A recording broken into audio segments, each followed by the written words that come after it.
All right, so NFL Week 3 starts tomorrow, so I want to go and get my picks in before the games start. I've got my notebook. I'm ready to go. Real couple things. I went 9-7 last week for my first week officially picking games and keeping track of the scores. It's not bad. It's over 500. I wish I could have done better, but I certainly could have done a lot worse. And going forward, I'm just not going to bother picking scores. I did it last week because I felt that I was supposed to, but I wasn't super feeling it as I was doing it. And while I was kind of looking over games and watching games, I'm way more interested in just the outcome of being right than trying to get close to the scores, so I'm not going to bother with that going forward. But so tomorrow on Thursday Night Football, our first up for the week, is Pittsburgh at Cleveland. This, kind of like the Chiefs and Chargers, it's a short week, it's a division game, and just like with that, I'm going with the home team, I'm going with Cleveland to win. I am picking them specifically because I feel like Myles Garrett is going to have a huge game. I'm not sold on Trubisky, I'm not really sold on Brissett either. I think they're both fine, but I don't know if either of them is really going to ball out. To me, what really gives Cleveland the edge is one, it is at home on a short week. I'll give them a little bit of an edge there. Nick Chubb, because Chubb is an absolute animal. Dude is great at running the ball. And while Cade York did miss an extra point last week, and it ultimately ended up being the decisive point of the game, I'm way more impressed with the fact that he made a 50-yard field goal to win in week 1 than I am disappointed that he missed that extra point.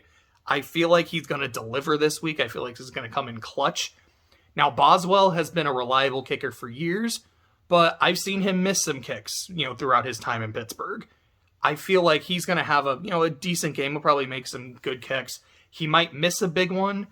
I don't know. It's not a game I feel super confident about, but I do ultimately have Cleveland winning. Moving on. For the Sunday games, we've got Bills in Miami. I don't know if the Bills are going to go undefeated this year. I heavily doubt it because of how ridiculously hard that is to do. Now, they have to play the Packers at one point. They're going to have to play the Chiefs. Those are two games where I can see them winning. I can for sure see them losing. I'm picking them to win in Miami, but this is one of the games I would kind of circle as Bills, watch out for this one. The Dolphins are good. I don't know how legit they are, but they're, at least through 2 games, they're 2-0. They've won at the division. Huge comeback against Baltimore. Like I was saying in my kind of week 2 reactions, I feel like Miami after that fourth quarter feels like they can beat anybody. So they are not scared of Buffalo coming into their building. Yeah, we saw what you did to the Titans. We saw what you did to the Rams. Did you guys see what we did in the fourth quarter against Baltimore? Tua put up 400 yards. Tua put up 6 touchdowns. We're not scared of you. And that confidence is it's the one thing that makes me go, is this the game where Buffalo loses? I don't know. I'm gonna say I don't think so. Because Buffalo looks like they're just gods right now. It's almost use a Dragon Ball comparison. Krillin is really freaking strong when you compare him to a normal person. But you would not put him in the same tier as Frieza. That's almost kind of what this game feels like to me. It's this is a guy with the team with a lot of confidence that is playing well.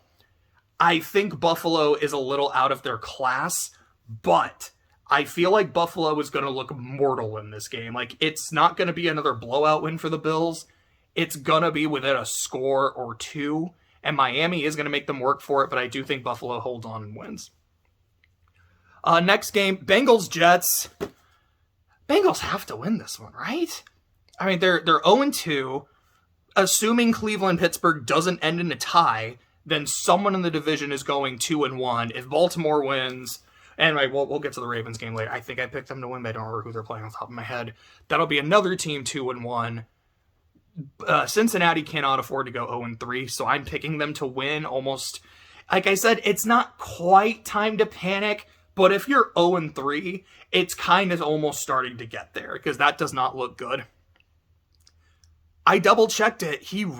Burrow really has been sacked 13 times in 2 games. That is abysmal. For a team that's like, yeah, we know we knew the O-line was a problem. We specifically went out and revamped it, and it's still garbage. They need it. I'm wondering at this point how much of it is also on Burrow. It's like, is he just holding the ball too long? Is he taking too long on his reads? Is it the offensive game plan where they're not getting the ball out quickly enough? Do they need to throw in more runs? Do they need to just have a lot of like screens and quick passes? I don't know what the problem is. There's clearly something. And if the Jets proved to me anything last week, it's, yeah, they're not going winless. Like, clearly they got one, but the Jets do have some fight in them. I'm wondering if the Bengals kind of saw that Dak was out and they kind of looked past the Cowboys. It's possible. I don't know. I'm picking them to win here because I feel like they really need it and they're a good enough team to get it together. But man, I don't know. I'll be honest, I really just don't know about that one. What do we got next? Next, we have the Raiders at the Titans. So these are two teams that are 0-2, two teams that so far feel pretty disappointing from where we all thought they would be. I think in 2 losses, the Raiders have looked better. Yes, their 20-0 lead that they choked last week is not good.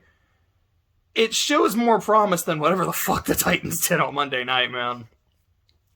I think the Raiders, like I said, I think the Raiders are going to get it together. I think they're still going to have a good season. I think they're probably going to make the playoffs. I don't think they're winning the division, but I think they'll get in as a wild card. Tennessee has a good chance of the division, considering that there's only one win right now in the entire division. But I don't think they get it here. I am going to stick with the Raiders. Next, Saints-Panthers. As I said in my Saints video, I think the team bounces back. I think they get a win here. I think Carolina keeps it close. This is a scrappy team. This is a team that is desperate for a win. They're 0-2, and both their losses are by like a combined 4 points. To me, that shows a team that's relatively solid, tough, and unlucky. But if you continue losing like that, it goes from, okay, now you're not just unlucky, you just have an inability to close out games. We'll see how that continues. As a Saints fan, I am hoping it continues, at least for this week, because, yeah, I want us to go and get another one. But I am picking the Saints to win, but I do think it'll come down to like a last drive by either team to take the lead. What's next? Ravens and the Patriots. So yeah, I am picking the Ravens to win this, to go 2-1. New England just doesn't seem scary anymore. And a lot of that is because Brady is gone, they've really lost that mystique of, they can come back at any time. You can't beat this team. Their home is in this impregnable fortress in Foxborough. And with the way the Ravens collapsed last week in the fourth quarter, like I was saying, I think Miami is going to look at that fourth quarter and say, we can beat anyone, we can do this. The Ravens are going to look at that fourth quarter and say, nope, never again. We are not getting embarrassed like this in any other game. We are going to come out aggressive, angry, and we are going to put our foot on their throats the entire game. I feel like this is going to be a very ugly game for the Patriots because the Ravens are going to make it so. Next is Lions-Vikings. So, as I said, I'm going to be picking the Lions every week, and they proved me right. I was really happy that they did. Let's go.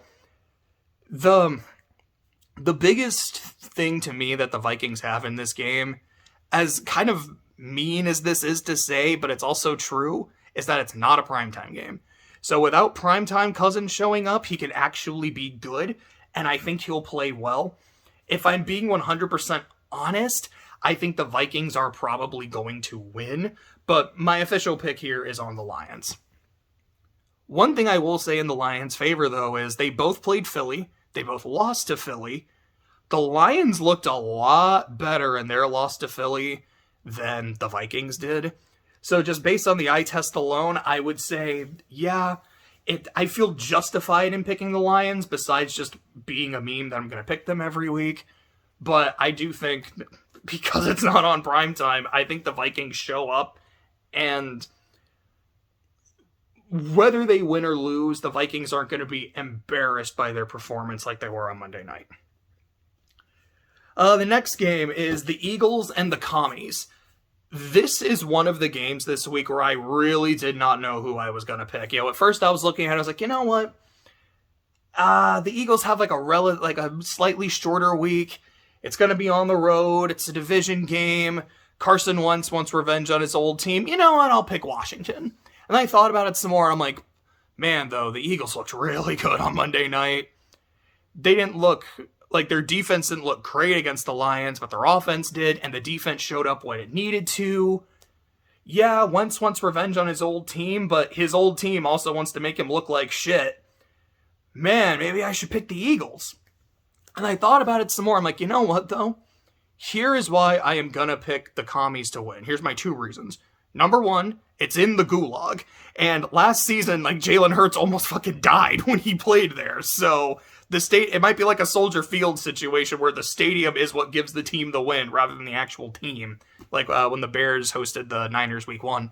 The other thing, though, is the Eagles, when they played the Vikings, did not score in the fourth quarter.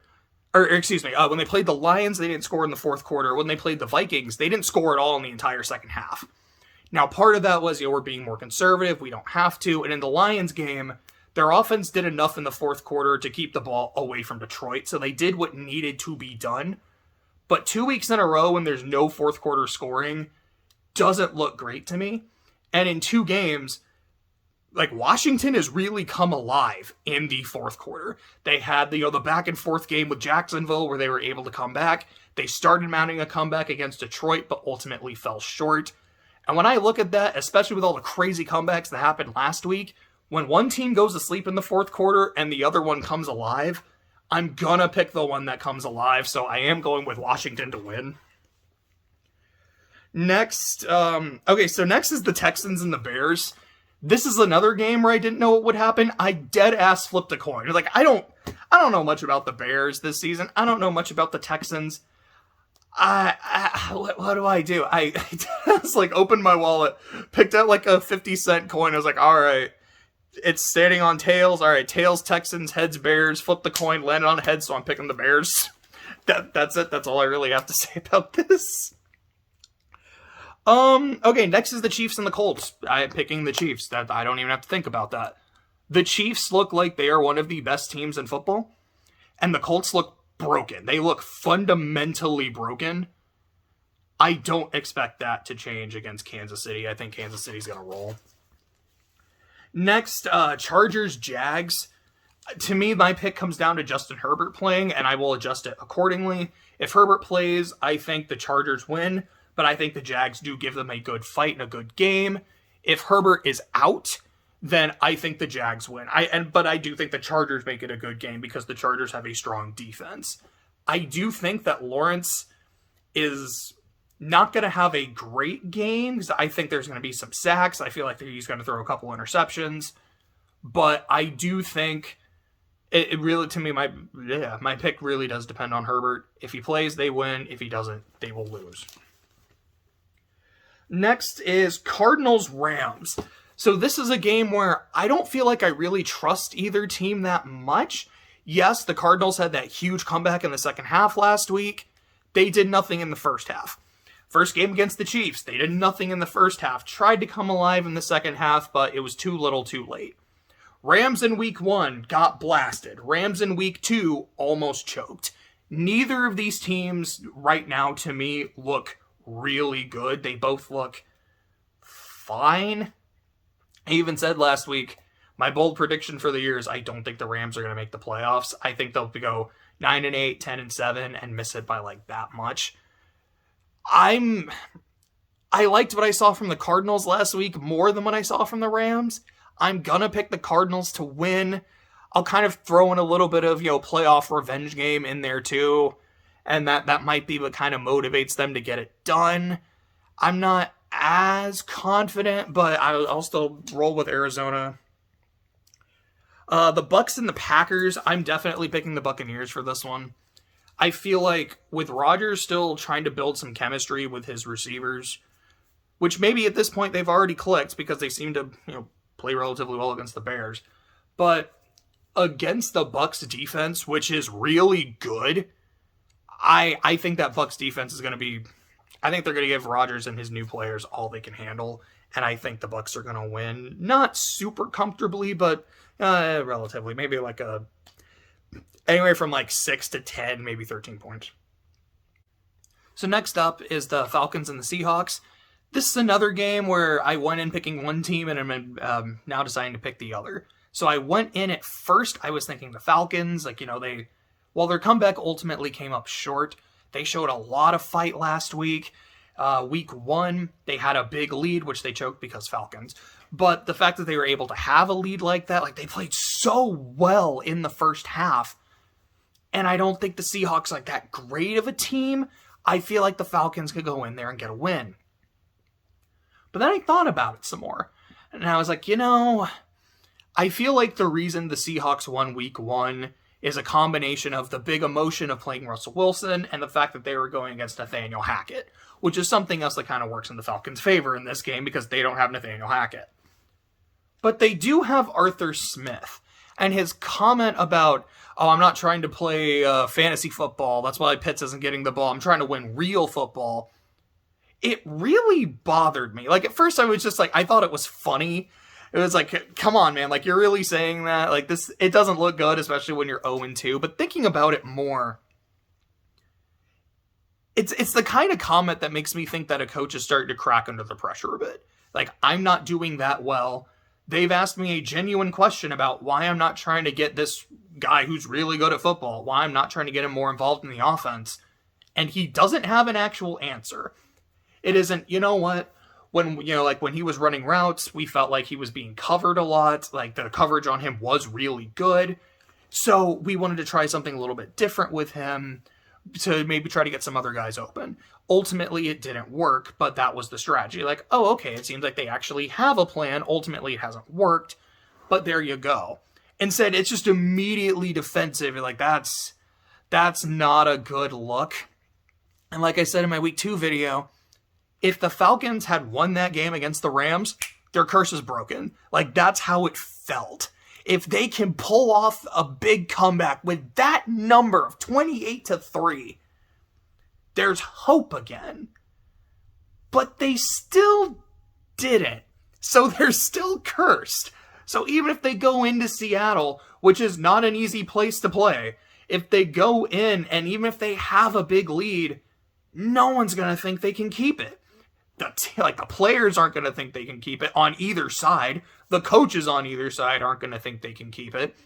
And I don't know, someone will probably ask Arthur Smith another question. He'd be like, I'm trying to win real football games, but here I am 0-3. And I think it's going to be ugly for the Falcons by the time the game is over, but I think the Seahawks go 2-1. After that, on Sunday Night Football, it's the 49ers in Denver. I was just saying in the last segment, I think one of the reasons the Seahawks won in week 1 is because they went against Nathaniel Hackett. Just take that, copy and paste. That's one of the reasons the 49ers win. The Broncos don't look good right now. They're having a lot of, offensive guru head coach having a lot of trouble getting the ball into the end zone. That is not a good sign, especially against a 49er team that usually has a good defense.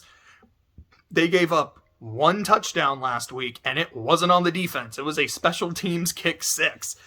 Against the Bears, I think the Bears scored 19 points, which is not a whole lot that the Niners gave up. And it, again, is a weird game in Soldier Field. I think I think if the weather's fine, and it's Denver, I don't think there's going to be anything too crazy this time of the year. I think the 49ers defense is going to play really well. They also know Russell Wilson very well. Now, he knows them very well, so, I guess that almost kind of balances each other out. But with how Denver's offense has been playing, I just don't think they're really going to do shit. I think Deebo Samuel is probably going to have himself a very solid game. I don't know if Kittle is playing in this game because he hasn't played the first 2 weeks. I think Jimmy G is fine. I completely understand why the 49ers wanted to move on from him. I've heard a lot of people be like, yeah, but I mean, he took the team to the Super Bowl. He took them to like 2 NFC championship games and he won one of them. Why would you get rid of a guy like that? Because in the Super Bowl, when the lights shined brightest, his eyes were closed. They literally were. You see him like with his eyes closed trying to throw a pass to win the Super Bowl. I don't trust a guy like that. I really don't. And I mean, you watch that team, the way they played in the playoffs to get to that Super Bowl. Jimmy G didn't do shit. I think he threw like 9 passes in their divisional game against the Vikings. Against the Packers, it was essentially the running game that just did everything. Jimmy didn't do much. The game against the Packers last year, he didn't play that well. I remember just seeing a lot of throws. It's like, that's a dangerous pass, man. That could have been intercepted. And then I think it was like near the goal line, he did end up throwing an interception. Against the Rams, he threw a big interception near the end of the game. It's like, he's not the guy. I feel like he's solid. He probably won't lose you a lot of games, but he's not really gonna win you a lot of games either. And if they think Trey Lance is the guy that can win those games, I 100% understand doing it. Now, of course, circumstances being what they are, they have to roll with Jimmy right now. And if Lance's thing is confirmed, end of season, again, prayers up, I hope he does well. But it's ride or die with Jimmy, and it seems like the team loves him. So I hope he does well. I mean, I think it'll be enough to get past Denver, because I don't think Denver looks that good. But we'll kind of see how it goes as the season progresses. And the final game of the season, Monday Night Football, is the Cowboys and the Giants. So whoever wins this game gets to go to 3-0. The Giants as a team, or Cooper Rush as a starting quarterback in relief of Dak Prescott. This is another game I don't super know. I think Micah Parsons is going to go off. I think he's going to get a few sacks. I think Danny Dimes is going to have a big fumble caused by one of those sacks. He's not great. I don't even know if he's really that good. I'm talking about Danny Dimes, not Micah Parsons. Micah Parsons is a fucking monster, dude. I'm picking the Giants. I think I'm just picking them because of the meme of the Giants going 3-0. I don't know if they're that much better than the Cowboys, or... Yeah, I mean, to be honest, it's really just because of the meme of the Giants going 3-0. I mean, don't get me wrong, I don't think the Giants are a playoff team. I don't know, maybe they can surprise me, and this won't be a fluke. They'll actually be really good. But, usually in a season, there will be a team that starts 3-0, maybe sometimes 4-0, that just... it's kind of a fluke. Or it's like they do really well at the start of the season and it doesn't work. I don't remember the season this was. I believe it was when the Ravens beat the 49ers in the Super Bowl. So I think that's the 2011-2012 or the 2012-2013 season. Where at the halfway point, the Falcons were 8-0, the Bears were 7-1, and the Giants were 6-2. I look like, man, like these are the top 3 teams in the NFC. They all look really, really good for different reasons. Man, like we might get some like really tight playoff games here. I think the Falcons finished like 13-3, so it's like, yeah, their 8-0 start, legit, and they were the number 1 seed. The Bears went from 7-1 to 10-6 and missed the playoffs, and the Giants went from 6-2 to 7-9, or excuse me, to 9-7, also missed the playoffs. So even with those really good starts, they just weren't able to finish the season. So even if a team right now does go like 3-0 or even 4-0, I mean, because yeah, wasn't it even last year that like Denver, I think, went 3-0 and then they kind of sucked the rest of the way? I think there was another team that had like a weird 3-0 or 4-0 kind of fluky start and then just fell off. I know it wasn't the Dolphins, because the Dolphins were like 1-8 and then won like their last 9 games.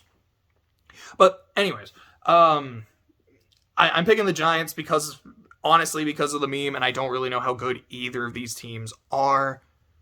But I don't think that's necessarily indicative of how much success they will have later in the season. So to kind of recap that, my picks for the week: Cleveland over Pittsburgh, Buffalo over Miami, Cincinnati over the New York Jets, almost in Oakland.